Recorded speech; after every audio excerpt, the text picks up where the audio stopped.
Hello, warriors. Welcome to the You Movement. What's the new tagline? A black sheep ministry where we save ourselves. Woot woot. There's our new timeline. Our tagline. That's kind of representative of the energies as of late and what I've been going through. Holy crapoly. Okay, so Kundalini awakenings. What the fuck? I've asked myself what the hell is happening to me over the last few days more times than I can count. Thank God for Craig Holliday's videos because I need grounding too, you know? And everybody needs a teacher. Even teachers need teachers. It's been intense. I can honestly say this has been another round of Dark Night of the Soul that I have been in. Definitely more ego death.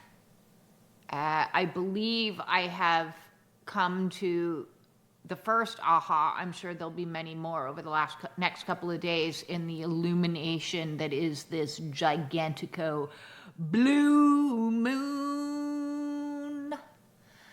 The blue moon, the Mead moon in Sagittarius, okay? And just as a side, I am Sagittarius with a moon in Sagittarius with my rising in Sagittarius. So this full moon has already been hitting me. Well, really, I've been hitting down in the dumps since that last new moon. Kicked me, knocked me down. So today's video is one of those authenticity videos. I'm hoping I'm not going to cry, but like I might. It just might happen. Like I've been crying a lot lately, like a lot. But more than that, I've been addled. Like my brain has been scrambled eggs, is what it has been. And I don't like it when it's like that. I don't like being non-functioning. I don't like being confused. I don't like suffering. I really don't like suffering, you know. I think a lot of people maybe have learned to suffer better than I have, but it's really because I was doing all that numbing over the last 50 years. And so now I have to suffer all the suffers that are stored up. I got a warehouse full of sufferers that need to be suffered. Suffered out, because you can't bypass it. You can't escape it. You can't just take this magical pill and make it away. You can't do this one little yoga routine and make it away. You can't. You have to go through this. And so I've been sitting in the suffering, and it's been very unpleasant, and it's been very destabilizing, and at times my mind has been going ape, like out of control ape. The things that it's been coming up with have been bad. The darkest of the dark. I don't think you can get much darker than where I went the last little while. And today is day 8 of my 100 days of chill the fuck out. And I gotta say, I was hoping that it would be a little bit more chill. But getting the fuck out, getting all the fucks out has been more of what it's been. And there's a lot of stuff. There's a lot of junk in this trunk. I have lived an imperfect life. I have had many beliefs that turned into being completely and utterly poppycock. I have had many, many things that I thought were absolutes that turned into being the total polar opposite. Like absolute lies, absolute insanity is how I've been living my life. There's actually been many times in my life that I have joked that if there was a picture next to the word gullible, it would be me sitting there going, hi. mean? What do you mean? I don't understand. What do you mean you're really a mean guy? But I thought you were a nice guy. What do you mean you're doing this? I thought this. Yeah. Gullible. I've been a little bit gullible. And this is one of the energies that has been coming up is the gullible factor in very much relation specifically to belief structures around Christianity. And my own spirituality have been arising, as well as a lot of death, a lot of thoughts about death has been arising with that. And for the last 2 weeks-ish, I've been in the muck trying to unfuck and figure out who am I? Where am I? What am I doing here? And when I ask the question, where am I don't mean geographically. I mean like on this planet, in this solar system, and why the fuck did I come to this planet? Not liking it. Wondering when I get my like beam me up Scotty moment. Many times I was lying there waiting for it, asking for it, like, dear God, beam me up. I'm ready to go. Everything, I got my paperwork all organized. Everything's good to go. You can take me now. And then nothing happens. And I'm like, right, okay, clearly God is not done with me yet. Although other people might be. God is not. God wants me here for a reason. So I'm like, okay, I get it. I'm supposed to live. Why? Why? Why? This isn't living. This is suffering. And I've been very judgmental about the energies that I have been in as of late, because as far as myself was concerned, I've done this. I've been doing this awakening path my whole bloody life. I've done all the preemptive sufferings and doing things the wrong way and learning the lessons and having physical pain and having health problems and having emotional problems and having this problem and that problem and every other problem under the sun. I'm supposed to be out of this now. I have a plan. God, why are you not following the plan? My plan, which is to get on out of this awakening right here and now, build my website, build my business, and soar off to the sun in the sunset in my state of like newfound calm. Why am I not calm? Why is my nervous system completely wackadoodles? Why have I still not healed this? Why am I still grieving that? Why? Why, God? Why must I suffer? Some humbling has been happening. A good bit of humbling. One, I'm not in charge of this show as much as I want to be. I would like to be the director of my life.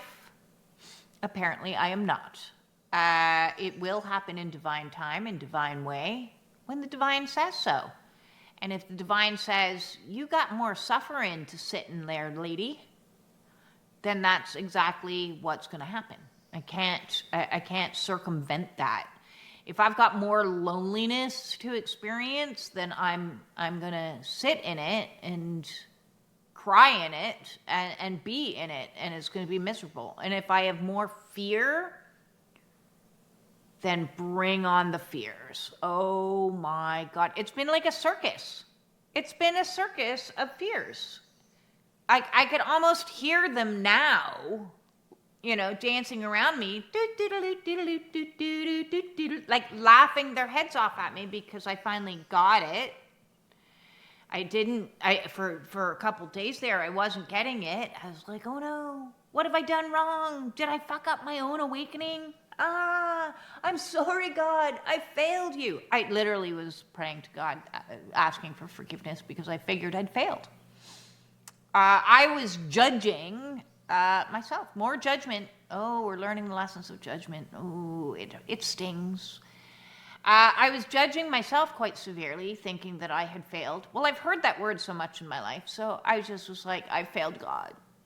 I failed the twin flame journey. He never came back to me. I failed my mission. I never built a trauma center. I failed. Just beam me up. Just beam me up. Yeah, it's not my rodeo. It's not, I might be the star of my own life, but I am not the director. I'm not the director. I used to be the director. Or at least I used to think I was the director. And yes, the humbling has happened. As well as all of this thoughts of, I can't take it anymore. Living on this planet is absolutely torture. Is this hell? Perhaps maybe I did really bad things in a past life that I'm making up for in this one. Like, what did I do?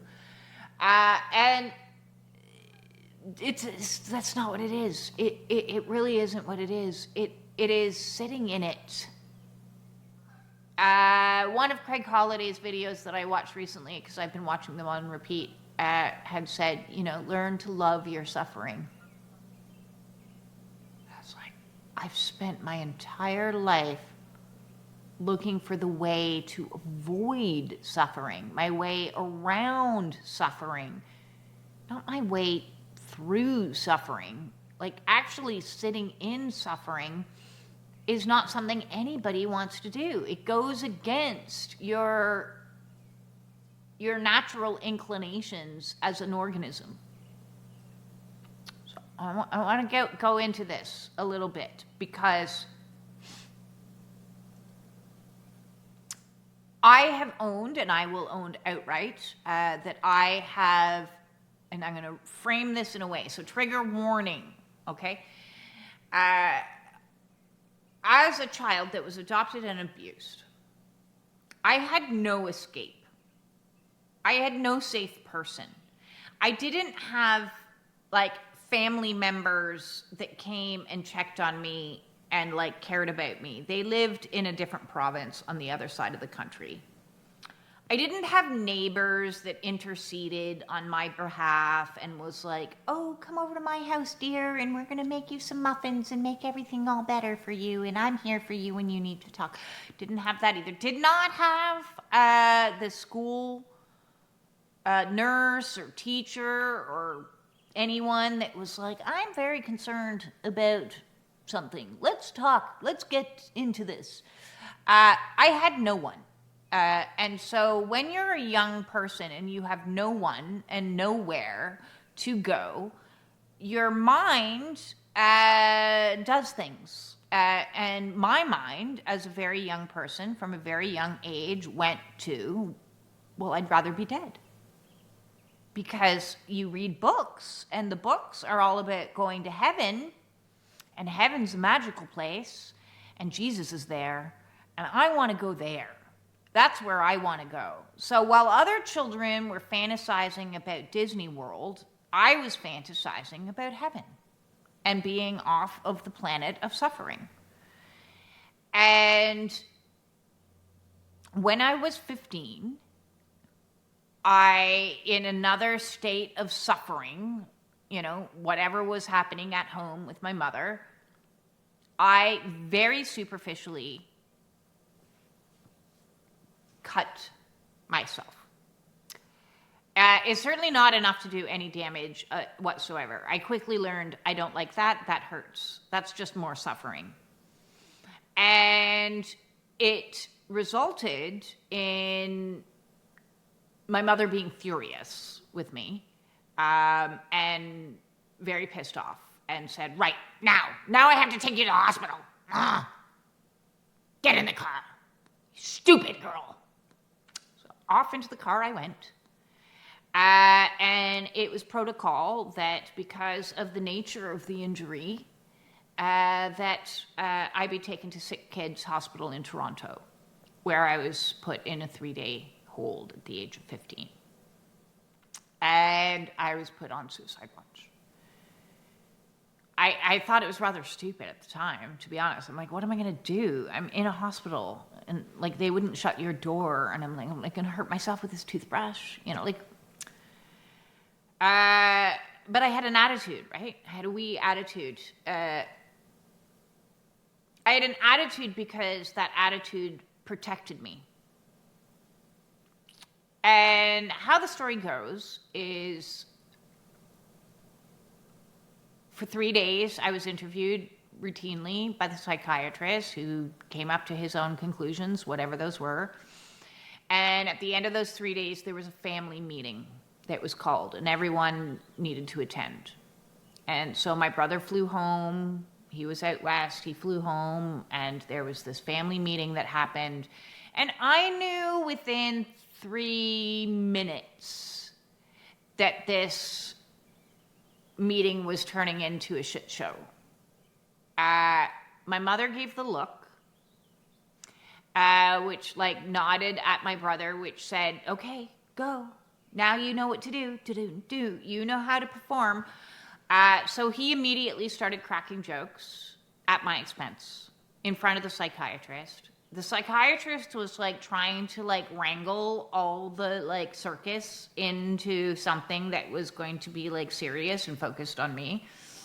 And it quickly like was like off-roaded. And at that moment I knew there is no help. There is no help. And not only is there no help to help me out of the suffering, there is only consequences when I try myself to get out of the suffering. There were further consequences. So my life got increasingly worse after that. And I ran away from home for a period of time. For the age of 16, for about 6 months, I ran away from home. Now, I really wanted to finish high school. I was very focused on wanting to finish high school. And so I begged to come home. I was like, please, can I come home? I just want to finish my high school, and then I will fuck off, and just please, can I focus on my high school? And it did not go very well. I was doing quite well in high school, in school in general, for the first time in my life, because I was so focused on just high school. But I was starting to actually get good grades. But that wasn't enough to prove anything. I had done this thing that had brought shame to the family and drew attention. And so the consequence was constantly being like monitored and ridiculed. And one morning, I was absolutely knackered. It was just after a bunch of exams, and I could not get up. But seeing as I had all A's, I had made the decision, since I was in grade 12-ish. I say 12-ish because I had to make up for a lot of courses that, I failed. And so I'm like doing, and I'm maintaining A's, like A grades, which is the first time in my life ever that I was getting A's. And my mother came into the room one morning. I was like, get up, you gotta go to school, get up. And I was like, I'm not going to school this morning because, I had a choice. The teacher said I don't have to come in because we just finished exams, and that whatever excuse I had gave wasn't good enough. And so she returned into my room with a cup of water that she was about to throw on me. And that was a no for me. The fight or flight kicked in, and I jumped up and pushed the glass back so it flew back, and she got wet instead of me, which then turned into a whole thing. And next thing I know, my dad's running up the room, and so I got two people coming at me, and I know I'm about to get physically hurt, so I run into the bathroom, I lock the door, and I'm like, oh my God, I don't know what to do.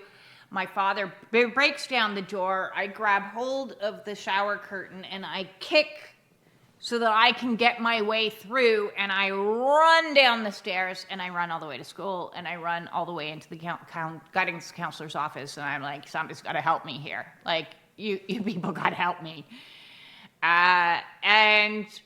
What ended up happening is she contacted my boyfriend, who lived 8 hours north and thank God for that, and said, yo, can she move in with you, because it's untenable. Like, she can't stay where she's living. Now there's physical violence.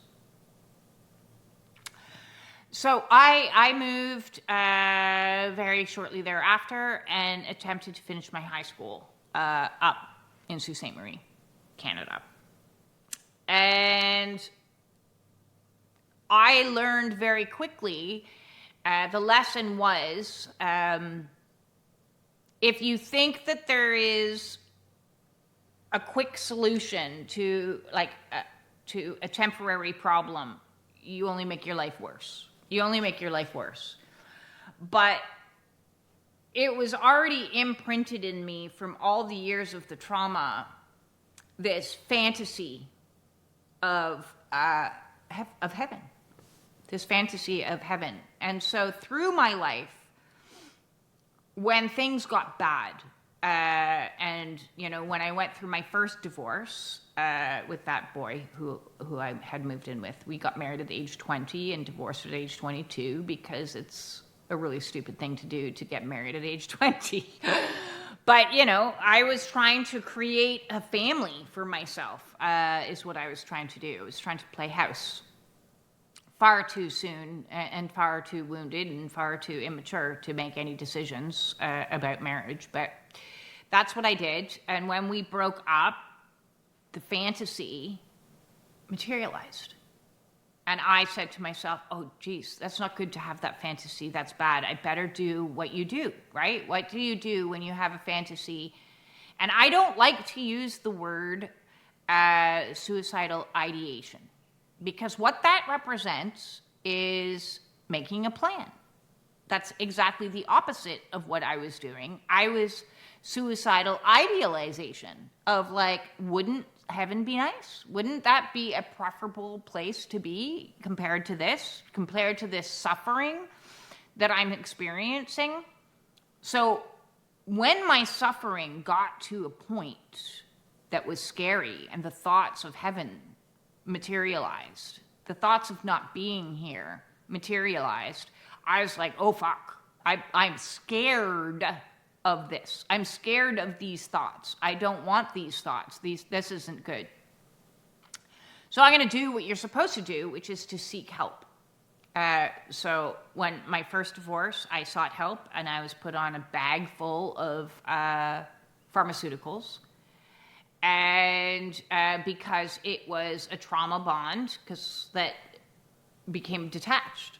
And I can see now, because I have this wonderful 20/20 vision through this awakening process, that trauma bonds are very difficult for me. It's one of my things. And throughout life, when I would go through a bad breakup, it would trigger the fantasy of not being here and not experiencing this pain and not experiencing this suffering, because this suffering is horrible. So one thing triggered the other thing, right? You go through a breakup, that's a trauma bond broken. You go through a trauma bond, that's the original wound resurfacing, and that's suffering at its most extreme. And then you go, okay, I want to get out of suffering. But as a child, it became a pre-program that when I want to get out of suffering, I fantasize about Jesus in the heavens, because that's where I want to be. I don't want to be here. And this patterning becomes hardwired into your brain. And so every time that there has been an experience that triggers one thing after another, it's like an emotional flashback that Pete Walker talks about in his book, Complex Post-Traumatic Stress Disorder from Surviving to Thriving, which I've raved and recommended countless times. Please read it if you haven't already. Honestly, I think that every human on the planet should read that book. Like, nobody should be exempt from that book.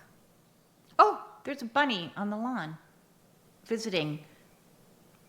That's a good omen. Bunnies are the sign of creation. That's lovely. Anyways, let's get back to the depressing story that I'm trying to tell in a non-depressing way. this awakening process has forced me to sit in the suffering. And in sitting in the suffering, it's forced me to deal with that fantasy and deal with my idealization of the concept of death. I've never been afraid of it. I've just known I'm not allowed to do it. I am not allowed to do it under no circumstances, even if that means I go and I spend 6 months or more lying on the grass, holding on for dear life. That's what I'll do. That's how I'll get through this suffering, is every single day I will suffer it out. I will hold on to the grass. And I did that. I don't even know how many months. It was probably more than 6 months, you know. I will sit and rock on my hammock for hours. I will pray, you know. I will do whatever it takes to get through the suffering without doing any permanent decisions for temporary problems. But I knew with the depths of suffering that I was experiencing, not other people would have the same experience or point of reference that I had. So I was like, holy shit, I need to help people. I need to help people. I need to help people by talking about the stuff that nobody wants to talk about. People don't even like to use the word, and that angers me. Because when we take something that's as serious as suicide and we repackage it into a word called unalive, we are distorting the reality of the people who are suffering, and we are turning it into something a little bit more palatable and a little bit more tolerable when their suffering isn't tolerable or palatable. The actual suffering that leads people to make these decisions is horrific. Horrific. Now, unfortunately, I have lost people in my life due to this 2 years ago. And that loss came as a shock, an absolute shock. And this is important to note. The people that are going to commit suicide are not the people like me that's screaming about it, that's saying, please help me, that's desperately reaching out to this resource, that resource, and anyone to help me. I in my awakening process, I begged people for help. Unfortunately, it was not forthcoming. And then I would go on to the next person and the next person. And I was very, very, very blessed. I'm not going to say that I was not blessed, that in my awakening process, 3 angels were sent to me and helped me through some of the hardest nights of my entire life. And it's important to note that none of those people did my ex have any access to, because he had access to all my other contacts pretty much, to infiltrate, to plant seeds, to say his mistruths, that when it came time for me needing a friend, my friends were feeding me the words that he had fed them. They were acting like his flying monkeys. So when I lost everyone. And so by a wing and a prayer, I had met a woman through a twin flame group who was there at the end of a text message. I had met a friend at a retreat that he knew nothing about that became a point of reference. I met, and unfortunately, I don't have these people in my life because on one side of it, I think that it would have become codependent had it continued and our paths deviated, and it's sad and everything. But I have needed to be alone. I have needed to be alone. God orchestrated me to be alone, to be a total hermit, so that I could sit in the suffering and face these fears and face the fantasy that is, I wish I could not be on this planet anymore. And come to a place of understanding that my life has value. What value that is, I don't know. That's above my pay grade. But clearly my life has value. And this is not from a place of, oh, I'm valuable because of this reason or that reason. I am valuable because I exist. And that alone has come as rather like a surprise. Because I was my entire life indoctrinated to believe that I was trash and useless and a fuck up and a failure and all the other words they'd throw at me right routinely, being the black sheep or the scapegoat. So I have been conversing with God a lot, as in, like, show me who I am. Like, you don't want me to leave this planet, which means you have some reason why I'm here. Why? For what? Like, who even am I? What even am I became the question. Because clearly I'm not what I thought I was.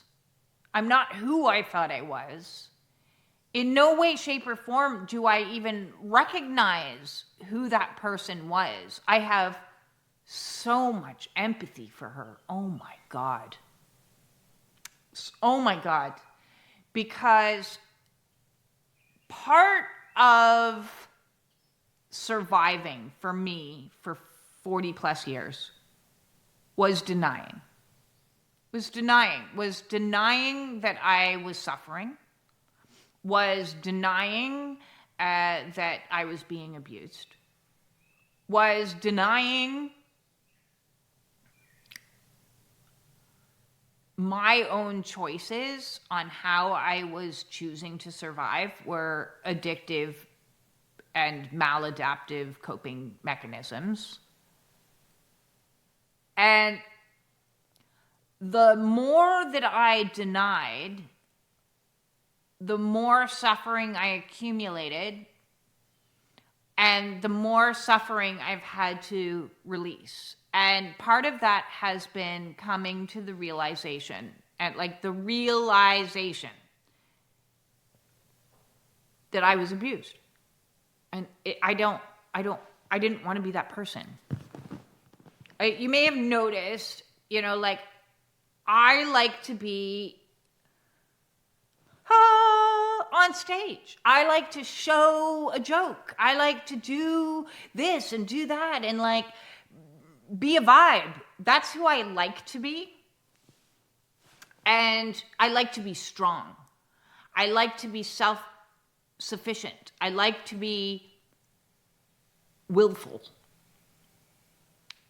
So to look in the mirror and see this quivering woman with an annihilated nervous system staring back at me, tears pouring down my face, was not who I wanted to be. Being vulnerable was not who I wanted to be. Being broken was not who I wanted to be. But until the day that I am able to fully face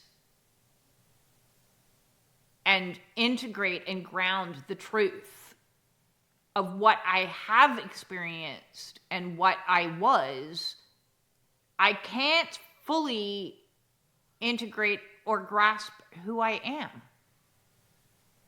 Like, people say to me all the time, like, wow, what you've done is amazing. And I'm like, is it? Oh, okay. Because I can't see from where I started. But I'm starting to. And the pain of that is relentless. Like, I would have loved nothing more than to just been like, okay, I'm now in somewhere safe. Ding! I'm good, people. Now let me show you how to get good too. Right? Pull out your awesome Tony Robbins face. Don't even get me started on him. That's another whole video. But anyways, I would have loved to have done that. But the truth of the matter is that healing is hard. Facing yourself is horrible. Seeing the truth hurts. It stings. Reprogramming, reparenting, repairing, restoring after everything is going to take me a lot longer than I calculated.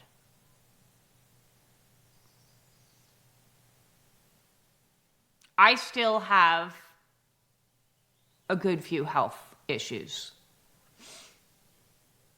I'm a million times better than where I was, but I still have very severe tinnitus.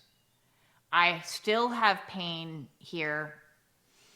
I am still regulating a nervous system and showing signs of quite severe PTSD. And despite my willing it away, it's not willing itself away.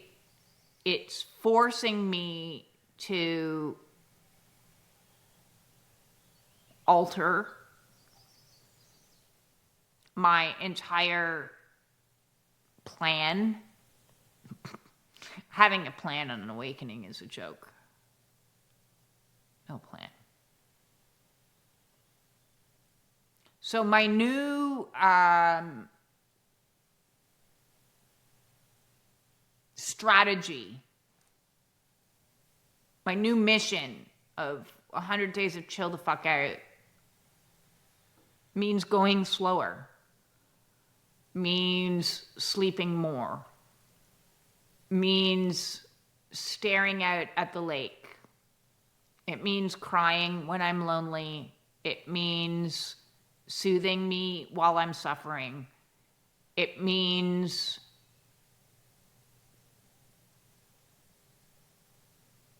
just keep going.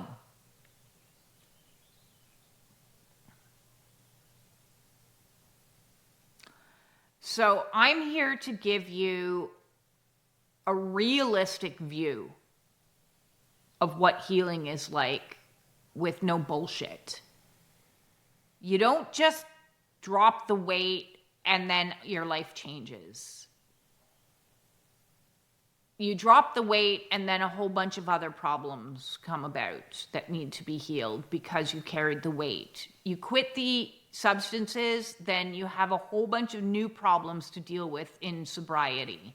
And you move, and then you have a whole bunch of new problems in grounding yourself into a new place. You leave the bad relationship, and then you have a whole bunch of new problems in learning what it is to be alone.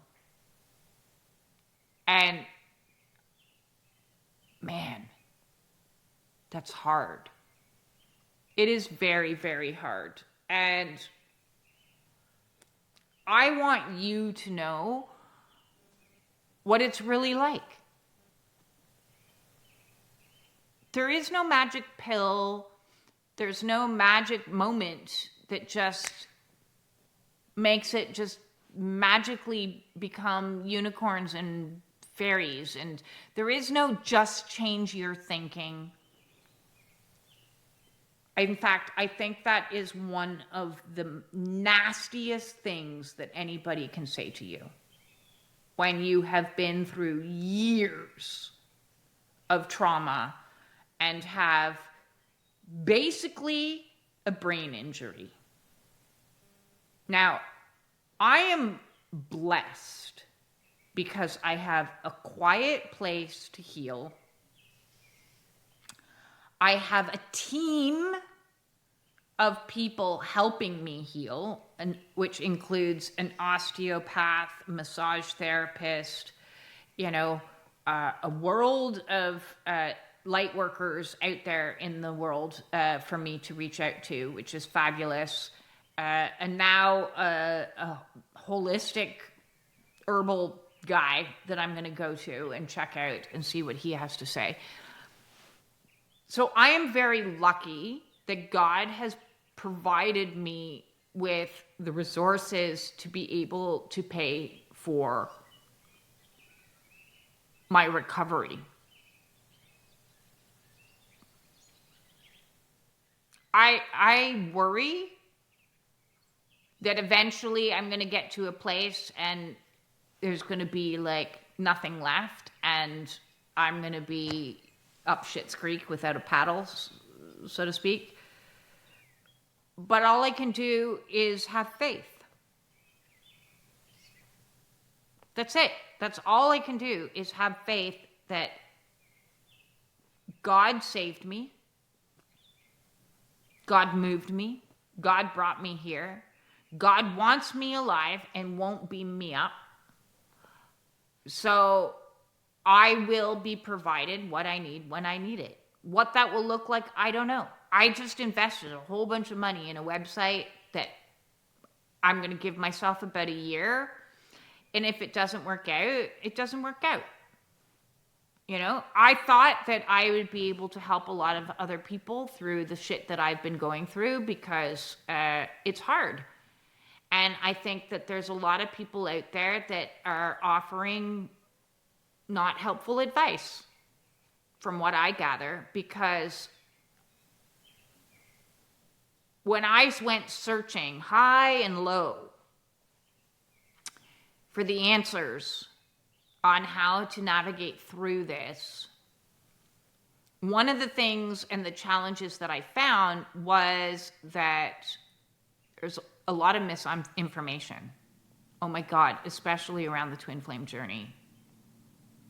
Like, who are they helping is what I want to know. Who are they helping when you feed people misinformation, to get money out of it? Like that, people who are on the twin flame journey are vulnerable and hurting. And if you or someone is offering them like oracle reads for $200 to like figure out, are they thinking about you? That's cruel. That is cruel. That is very, very cruel. And, I know people that have lost a lot of money on those types of, oracle reads. I don't do those. People have actually asked me and said, can I get an oracle read, a love read? And I'm like, no, not if you're on the twin flame journey. I'm not. That's between you and your higher spirit. Nobody knows but your soul. So please don't spend money on that. When people are suffering physically, you can easily be taken, and I was. When my tooth situation was really bad, it became apparently clear that one of the dentists of the many that I had gone to, funneled certain patients into this retired biological dentist. I say that with air quotations because something was off, but I didn't listen to my intuition and I was desperate because I was in so much pain. And she's the one that came out with this lovely diagnosis of Nico. And I needed her treatments and only she could cure me. And if she didn't cure me, I was going to have to go to Texas to her buddy down in Texas, and that was going to cost me $10,000, which I didn't have at the time. So I was broker than broke, and she scammed $2,000 out of me. So she did. Because I was desperate. I was suffering. So I was suffering, looking for the answer out of suffering, and in so doing, I lost a lot of money. So whether you're suffering emotionally, or you're suffering mentally, or you're suffering, physically, buyer beware. Buyer beware. And then you have all these other people, and buyer beware, talk about spiritually, that put the fear of, oh my God, into me. Like fear, okay? When you're on a Kundalini awakening, you are so open and susceptible to influence. And I have had people scare the living crap out of me. So much to the point, okay, I will tell you honestly, and I've discussed this with another starseed today, a couple people today, that there is such an agenda being shoved in people's faces about negative entities and negative energies and demonic possessions and the dark and the this and the that. And listen, I'm not saying that those things don't exist. Okay? But when you're taking somebody who is susceptible, who is gullible naturally, okay? I was just born gullible because I'm a trusting, honest person. So I just assume people are going to be nice to me back because that's my autism. I'm not so trusting anymore. I got to say that. I've learned. Now I have discernment. But when you are susceptible, you are vulnerable, you are in pain, you are suffering, you seek guidance from anywhere and anything. Like, what's happening to me? Oh my God, this, that, and the other. So I had somebody that got into my head so bad that I began to question myself and my own knowing of my life, because so many things had turned and done a complete U-turn that I was willing and open to say that everything could be. So you may have noticed I've not done oracle reads in a very long time because I was scared. I was scared to be me. I was scared I was going to be doing something wrong because there's this agenda over here saying, don't do this, don't do that, don't do this. You're going to have negative energies. You're going to have you're inviting in the devil. And I'm like, no. Okay, today is the day I say no. No. No more to the fear mongering. No more to the fucking with my head. I've had enough of that. My God is a God of love. I know that I show up in the world and I help people as best I can. Always. It's not for money. I'll help people move. I've helped people after they gave birth and slept in their bed and moved their babies for them. Not because I wanted something from them, but because that was a service of God. So I am not going to allow people to play on my gullibility and my suffering anymore. I'm not. I am going to carry forth sharing my love, sharing my laughter, sharing my performance art, sharing my oracle, sharing my connection to God and the divine, sharing by sweeping, if so be it, sharing in any which way that I can show up in this world, in whatever energy I can muster. And if that means quivering and shaking while I'm sharing, I'm going to share. Because I know that I come from a good place. And so have people fuck with my head so severely in my life to make me question my own goodness, my own value by God himself or herself. That's going to be, that ends today. I'm I'm learning a lot of lessons about judgment. I'm learning lessons of what it is to be judged. I'm learning lessons of what it is to judge. I had to go into judgment to learn about judgment, and I have been very judgmental this last year. I have been very judgmental against Toyota in Cambridge. I've been very judgmental about, who else did I leave a nasty Google review? Twin Springs Resort. I've been very judgmental about these things because, they did me wrong. And I had to lay judgment and say my piece and do a bad Google review. I didn't like it. I didn't enjoy it. It was a worthwhile experience. It didn't get me anywhere. And so moving forward, I think my lesson is to check my own judgment. Judge lest not ye be judged. Isn't that said somewhere by someone important? So I'm learning a lot right now about judgment. I am not perfect at it. I haven't mastered it. I'm going to try to continue to judge myself a lot more fairly. And as I do, hopefully I will judge others a lot more fairly. Maybe those others are acting out of fear. And maybe those ones that, took advantage of me are acting out of their own insecurities and their own poverty consciousness and have their own traumas that they need to worry about. And it's not for me to educate them. It's not for me to accept maltreatment. It's for me to create boundaries so that I can heal and I can navigate myself with discernment so that I'm not so gullible moving forward. Maybe I won't buy the warranty on the 6-year-old tires that shouldn't have been bought to me, sold to me. Gullible. I had to learn those lessons from that point of view, and I had to learn the lesson of sitting in judgment. I had to learn from both sides of it to collapse it.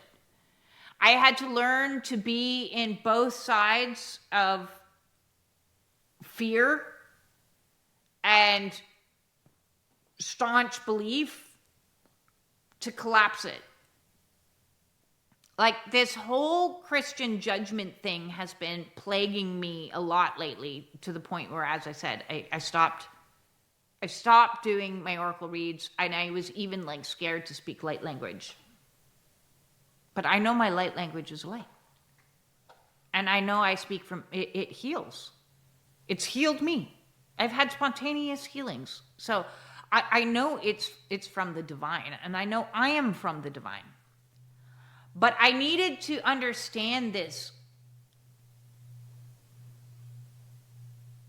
polarization within religion and spirituality to collapse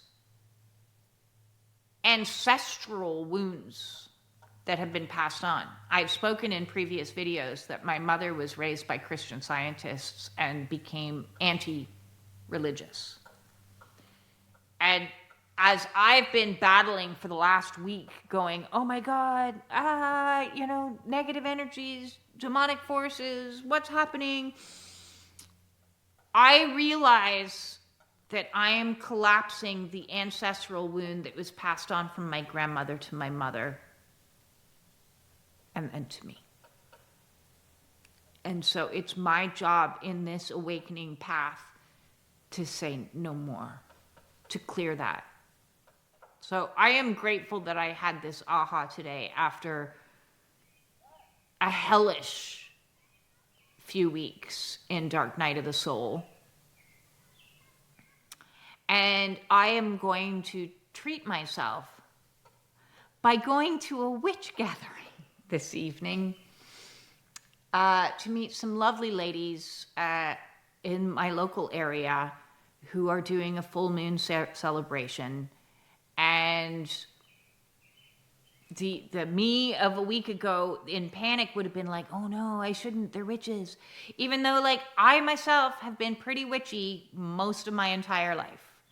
You know, I do not subscribe to any one particular orientation in regards to religion. I have moved through a fundamental base of the elders' teachings. My course, addictions course that I took, was Native addictions counseling. It was like Native community worker addictions counseling.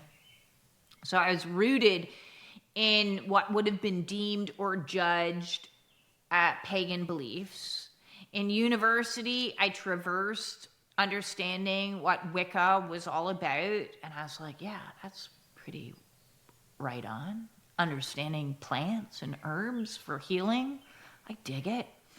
Moving through Buddhism, moving through, the Eastern teachings, that is the chakra system and Reiki.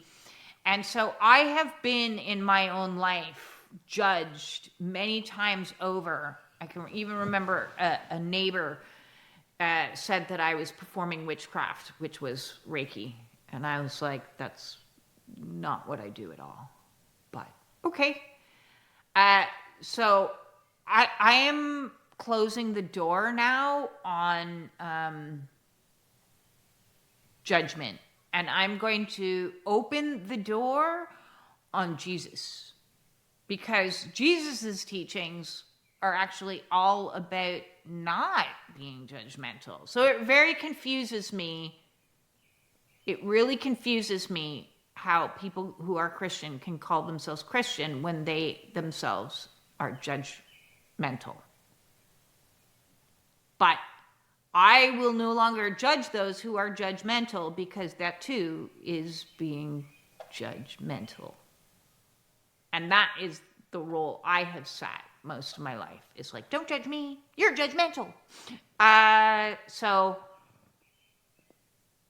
collapsing duality is not fun. This awakening process is not fun. But I can see the value in it. And for that, I'm grateful. And for God showing me that I have value. For that, I'm grateful too. So, I am still doing my Wednesday and Friday groups. Please feel free to join those if you would like to. The way to do that is to head on over to theyoumovement.com and you can join our groups. There's a drop-down menu with a donation amount that you can pick. So pick something that resonates with you. And if you want to book a one-on-one with me, I got a lot of time on my hands here in my little hobbit hole and healing. And I would love to be able to help you, because I don't think I need to be fully healed to be a healer.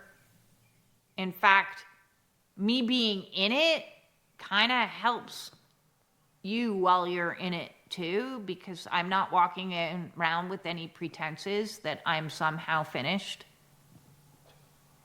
I'm not. I'm still human. And as long as I'm human, I'll be healing.